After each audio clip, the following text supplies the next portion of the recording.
কয়েক সেকেন্ডের ব্যবধানে লক্ষ টাকার একটি বাইক নিয়ে উধাও হয়ে গেছেন দুই চক্র, যেখানে দেখা যাচ্ছে বাইকটা রেখে গিয়েছেন মধ্যবাজারের ওই দিকে, আর পরক্ষণেই দুই চক্র গাড়িটা এখান থেকে নিয়ে উধাও।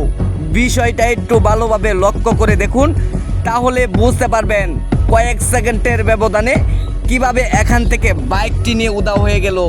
যেখানে দেখা যাচ্ছে একটা দাড়িওয়ালা মুরব্বি মোটর সাইকেলের উপর বসেছিলেন, আর পরক্ষণেই দেখা যাচ্ছে রুটের অপর পাশ থেকে আর একটা যুবক ধীরে ধীরে আসছেন।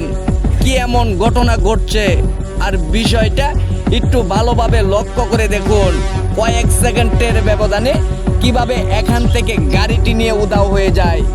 যেখানে এমন ঘটনা আমাদের সমাজে অহরহ ঘটে যায়, যার বাস্তব চালচিত্র প্রমাণ এই সিসি ক্যামেরা ফুটেজ। তাই ধৈর্য সহকারে পুরো ফুটেজটা দেখুন, তাহলে বুঝতে পারবেন।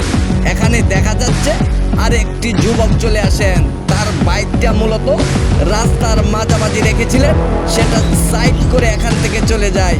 আর পরক্ষণে দেখা যাচ্ছে লক ভাঙার চেষ্টা। এমনভাবেই কিন্তু কিছু ঘটনা ঘটে যায়। যেসব ঘটনা ঘটতো শহরের অলিগলিতে, সেই সব ঘটনা ঘটে এখন আমাদের গ্রামগঞ্জে। তাই সতর্কতা অবলম্বন করুন। আপনার বাইক কোথা থেকে কোথায় রাখছেন অবশ্যই সেটা খেয়াল করুন। আপনার সেফটি মতো আপনার বাইক রাখুন, না হলে আপনার বাইকটিও এভাবে চুরি হয়ে যেতে পারে। যেখানে দেখা যায় এমন চক্র অহরহ উৎপেতে বসে থাকে এমন ঘটনা ঘটানোর জন্য। তাই সতর্কতা অবলম্বন করুন। আর এখানেই দেখা যাচ্ছে গাড়ির লক কিংবা চাবির তার কিভাবে ভাঙলো। বিষয়টা একটু ভালোভাবে খেয়াল করে দেখুন।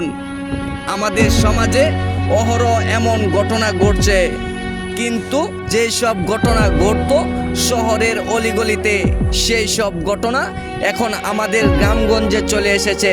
এখানে বাইকটা রেখে লোকটা বাজারের মধ্য দিকে গিয়েছেন, আর পরক্ষণেই কিন্তু বাইক শহরের অলিগলিতে সেই সব ঘটনা ঘটছে এখন আমাদের গ্রামগঞ্জে। তাই বলি আপনি সতর্ক হন, অন্যকে সতর্ক করুন। তাই ভিডিওটা শেয়ার করে সবাইকে দেখার সুযোগ করে দিন। কয়েক সেকেন্ডের ব্যবধানে এখান থেকে বাইকটি নিয়ে উধাও হয়ে গেছেন দুই চক্র। এমন প্রতারক আমাদের সমাজে অহরহ আছেন। তারা সব সময়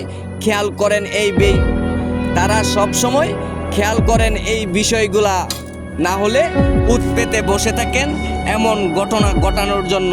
তাই সতর্কতা অবলম্বন করুন। ভিডিওটা শেয়ার করে সবাইকে দেখার সুযোগ করে দিন। এই ভিডিওটি শুধুমাত্র আপনাদেরকে বোঝানোর জন্যই কিন্তু তৈরি করা হয়েছে, কেউ সিরিয়াসলি নেবেন না।